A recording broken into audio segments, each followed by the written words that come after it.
Now, ladies and gentlemen, here's one you all can sing with us. When the Saints go marching in.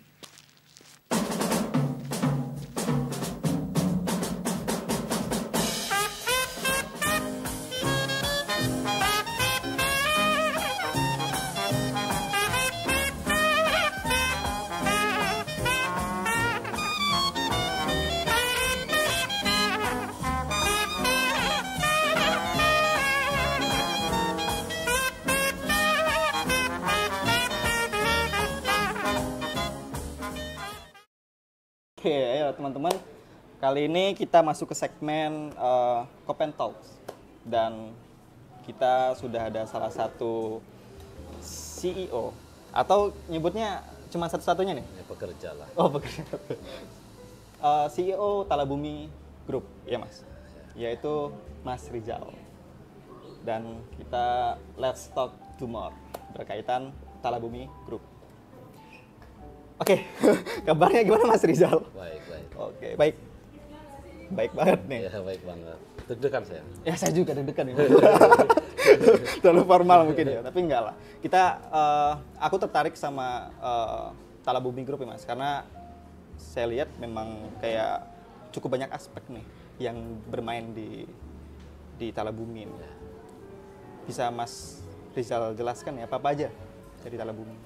Terima kasih, Mas. Kia. Mas Kia. Mas Kia, Ya. terima kasih Mas Kia dari Kopen ya. Ya, saya Kopen. Atas kedatangannya. Talabumi itu sendiri sebetulnya anak kecil yang baru belajar berbisnis. Ya. Dengan mencoba berbagai bisnis, ada manajemen, Oke. operator kafe misalkan, lalu kemudian juga ada roastery, Oh. Talabumi Academy.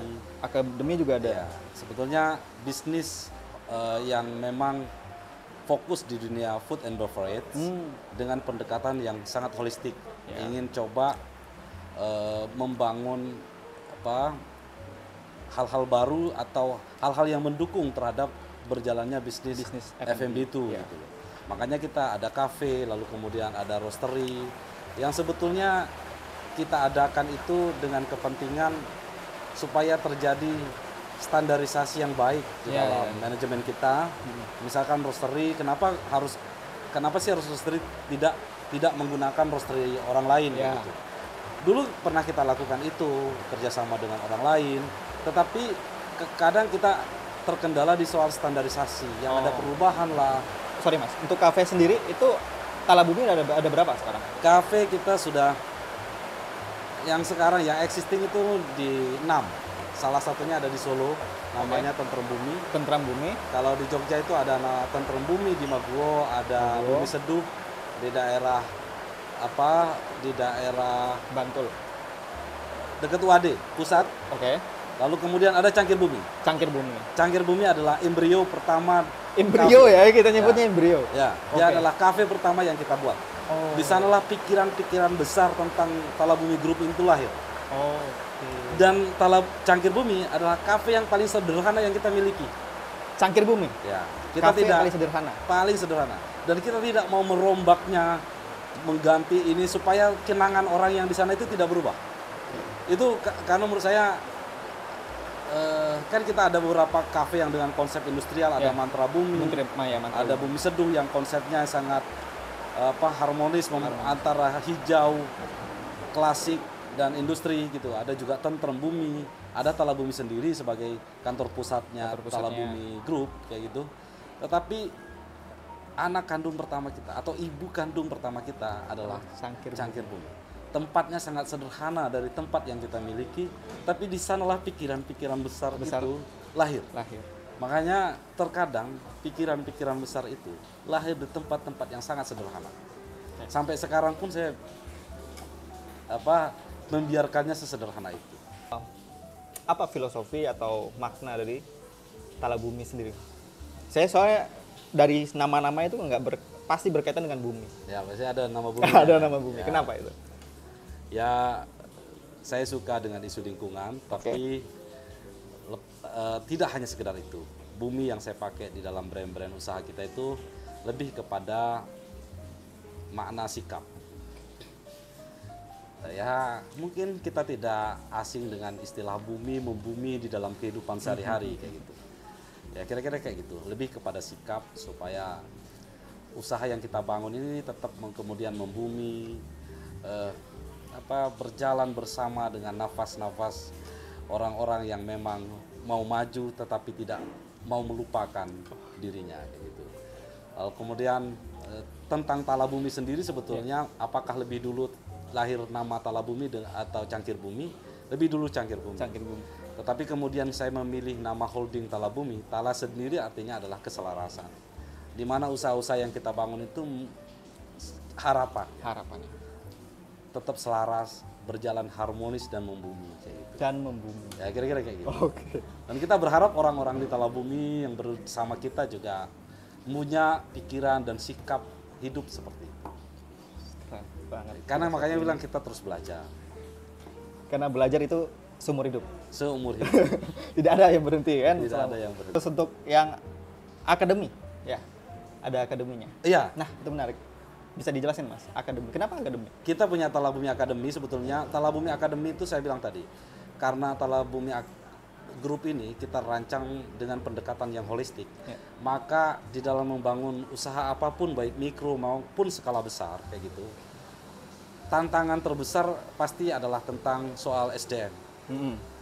Oleh karena itu ikhtiar pertama kita sebetulnya dengan menghadirkan Talabumi Academy itu supaya SDM di internal Talabumi Group itu punya ruang untuk belajar bagaimana mereka bisa naik kelas, supaya mereka bisa masuk kepada standarisasi yang memang benar-benar memiliki pakem kurikulum yang jelas.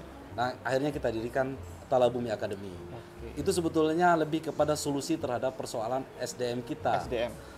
Dan tentu sebaik apapun SOP yang dibuat di dalam sebuah usaha mikro maupun skala besar, tapi kalau tidak didukung dengan oleh SDM yang berkualitas, maka itu adalah satu hal yang mungkin pelan-pelan menjadi sesuatu yang buruk kayak gitu. Tetapi juga kita membuka kepada teman-teman yang mau belajar, mau kursus atau belajar serius tentang kopi, itu bisa join dengan Talabumi Academy kayak gitu. Ini masih baru ya di tempat kita Talabumi Academy, tetapi mentor-mentor di dalamnya nggak kaleng-kaleng. Rata-rata sudah SCA semua, ya. Rata-rata sudah menjadi juri di mana-mana. Ya kita berharap dengan hadirnya orang-orang yang berkualitas di pengajar di Talabumi Academy ini akan melahirkan teman-teman barista yang memang juga berkualitas, berdaya saing di pasar itu sendiri. Berarti belum ada kopinya kayak ini Mas ya. Berarti harus ada kopi ya Mas? Iya, teman-teman kayaknya belum. Iya ini udah mau nyeduh. Oh ini. Akhirnya datang ini. Nah ini nih Mas. Nah. Beliau ini direktur Talabumi Academy dan Roastery. Oh, iya. Namanya Mas Agus. Iya. Ya beliau cukup. Duduk sini lah Bang. Oke, siap. Mungkin sini. Beliau ini. Nampannya Mas. Oh nggak apa-apa. Enak dipeluk gitu ya. Iya. Ya beliau ini cukup ahli lah di bidang kopi. Aku juga banyak belajar. Sejujurnya juga saya secara teknikal juga tidak terlalu paham tentang kopi gitu. Secara teknikal gitu ya. Mungkin dari sisi aspek manajemen dan bisnisnya mungkin ya bolehlah kita diskusi bersama. Tapi soal bagaimana teknikal dan menjadi seorang barista yang hebat, beliau guru. Mungkin bisa dilanjutin ngobrol-ngobrol sama beliau nih. Jadi kita lanjut ngobrol sama. Iya, ini Mas dilanjutin. Agus. Aku mau bikin kopi sendiri dulu ya. Siap. Thank you Mas Rizal ya. Ya. Makasih ya.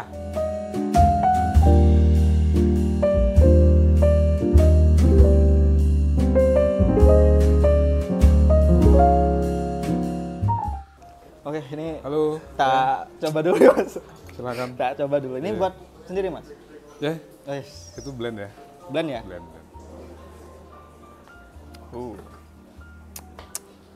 Gimana Mas kabar? Alhamdulillah sehat, baik. Semoga kamu juga sehat ya. Baik, lancar semua. Amin. Lancar semua ya. Oke. Kayak tadi udah di-spill sama Mas Rizal ya. Untuk direktur ya. Direktur sebagai Aku? Iya. ya, berarti Bisa dijelaskan Mas, di akademi sendiri sama roastery ini Ya. ada apa-apa aja? Ya, jadi di sini aku handling 2 unit usaha ya sebenarnya. Unit usaha. Jadi roastery ini bagian dari produksi. Dari mulai pemilihan biji mentah sampai di produksi sampai di packaging itu memang peruntukan ada 2. Yang pertama buat internal. Internal itu di masing-masing cabang Talabumi ini ada 8 Ya. kafe yang kemudian di sini jadi central supply beans, Centralnya ya, baik beans. dia single origin itu dari berbagai macam daerah dan negara, kemudian house blend itu campuran dari lebih dari 1 jenis kopi origin itu buat base espresso sebenarnya. Nah yang origin itu bisa buat manual. Nah sehingga untuk yang pokok memang yang buat internal dulu. Pokoknya untuk Supply. internal dulu. Iya. Nah terus baru yang buat orang lain. Kafe, restoran dan horeca, hotel, restoran, kafe tentunya yang banyak membutuhin produk dari kita ya kita supply juga. Oke, berarti dari proses biji hijaunya itu. Betul, dari green bean sampai pemilihan beans, sampai kita sortir, sampai kita ukur juga kadar airnya, baru kita produksi. Intinya sebenarnya kan di kopi itu ada standarisasi untuk biji mentah tuh 10 sampai 13%. Nah itu yang menjadi syarat kita pembelian di situ. Oke, untuk akademinya sendiri ada apa aja Mas? Akademi kita ada 5 yang menjadi daily activities, lebih ke regular class ya. Regular, oke. Ini kan di barista, kemudian di manual, brewing, kemudian di roasting, kemudian di latte art Latte dan manajemen. Jadi kita mewadahi kawan-kawan yang ingin dia berkarya di industri kopi dengan dia misalnya memiliki modal nih Iya, iya. dan ingin berusaha di coffee shop ataupun apa namanya dia restoran cafe horeca ya kita fasilitasi di situ sehingga secara teknikal dia ada kita tampung di hard skill namanya itu jadi di barista sama di manual roasting dan sensory. Tapi kalau di soft skillnya kita ajarin di manajemennya sehingga kita wadahi semua keinginan mereka di situ. Jadi tadi udah berkaitan dengan teknikal, bagaimana hasil dan soft skill. Lalu kemudian kan di akademi ini juga pasti harus ada banyak benefit siswa yang pingin aku bayar sekian Iya dong. rupiah ini, kemudian aku benefitku apa, berapa hari dan sebagainya. Nah ini kan tentunya memang ini harus aku jelasin. Sebenarnya di leaflet itu sudah ada, tetapi kan kalau belum ketemu aku langsung kan dia masih gerambiangan nih. Apa sih yang harus aku bayar sekian nih berapa hari sih mas gitu kan. Nah tentunya adalah saya harus menjelaskan apa yang benefit sisa dapat gitu. Selain dia dapat meals dan pelajaran yang standar ya, standar. Kemudian dia harapan kita kan dia masuk ini selama dia belajar ini kan keluar udah oke untuk di industri atau betul di industri kopi dan melihat realitas seperti apa. Nah itu harapan saya juga sebagai direktur Talabumi Academy ini ya dia udah mampu dan siap untuk bekerja dan itu sudah ada. Jadi yang udah belajar, sudah kerja, sudah ada. Nah berikutnya adalah saat-saat pra dan pasca ini juga kita ada diskusi tentang mau kemana setelah belajar. Nah kita arahin dia apakah mau magang di grup kita atau kemudian dia mau mencoba kerja di tempat hotel, restoran, kafe yang lain. Oh berarti penyaluran itu ada ya? Bisa kita salurkan, bisa kita bantu untuk salurkan bisa. Jadi sebenarnya kalau bicara gift ya banyak banget sih keuntungannya walaupun mungkin ya nggak paham mungkin sebagian wah kok gimana ya dengan price-nya dia nggak paham gitu. Tapi ketika udah ngobrol begitu tahu banyak benefit dan bisa menjadi pendamping. Aku bilang kan tetap ada counseling anytime. Jadi kita ada nomor handphone juga. Itu juga kita sampaikan.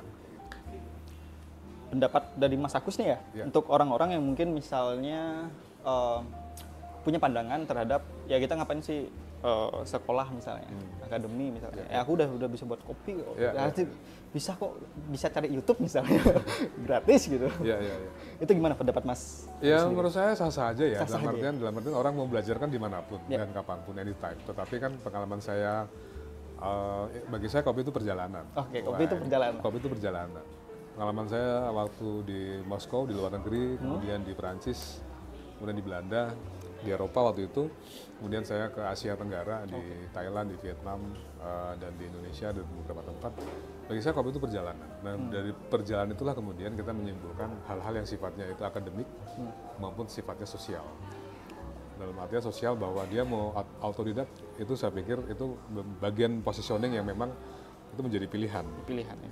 Bagi saya itu silahkan, karena mungkin punya cara pandang tersendiri tentang itu. Tetapi nanti ada satu titik di mana dia harus kembali ke standar.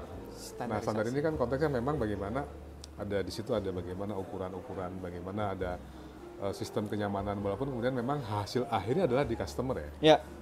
Nah ini kan dikembalikan, jadi sehingga kenapa sih harus belajar itu sebenarnya lebih kepada solusi ketika memang dia menemukan hal-hal yang sifatnya ini teknikal yang susah untuk dia pecahkan masalah-masalah itu. Seperti itu sebenarnya. Kita akan mungkin itu lebih ke kolaborasi ya, dalam artian memang secara venue kita sudah terstandarisasi. Mungkin memang harapannya ke depan ketika venue sudah terstandarisasi, kita mengharapkan bisa kemudian menjadi bagian dari course internasional ya. Seperti itu. Saya pikir bukan hal tidak mungkin karena memang kita sudah menyiapkan ke arah situ. Sudah menyiapkan berarti ya? Menyiapkan sehingga kawan-kawan yang mau bikin ke license internasional, dia nggak perlu jauh-jauh keluar kota, gitu. Cukup di Jogja sudah ada. Cukup di Jogja sudah ada dan sudah dihandle sama Talabumi. Ya, betul. Oke. Ada kata-kata mutiara nih atau quotes atau buat teman-teman yang misalnya ada keinginan untuk berbisnis ya di dunia F&B atau kopi ini, ada nggak Mas? Untuk pesan dari Mas Agus sendiri? Ya, bagi saya, bagi kawan-kawan yang baik di Coffee Street maupun di masih berjuang di tempat lain, di Horeca, hotel, restoran, cafe, dimanapun saya pikir masih di bidang yang sama, di F&B khususnya di kopi ya saya pikir bagi saya adalah kopi adalah perjalanan. Kopi adalah perjalanan. Iya, sehingga di setiap perjalanan kita pasti menemukan banyak serpian-serpian, baik itu ilmu maupun apapun. Nah itu saya pikir menjadi bagian dari dia bagus untuk melayani customer, saya pikir itu. Oke. Iya. Mau siapapun ini, mau dari bidang street bahkan ya? Iya, kan perjalanan. Ya, perjalanan. Wah, keren banget Mas Agus. Dan mungkin kita bakal tutup sekarang ya. Oke. Dan buat teman-teman yang tadi misalnya tertarik buat main-main ke Talabumi Group, akademinya juga Mas Agus sangat welcome. Ya. Dan bisa ketemu terus ya? Anytime. Considering anytime. Office hour. Oke. Thank you ya Mas. Oke, kita just dulu ya. Yo. Nah, kita ngopi dulu.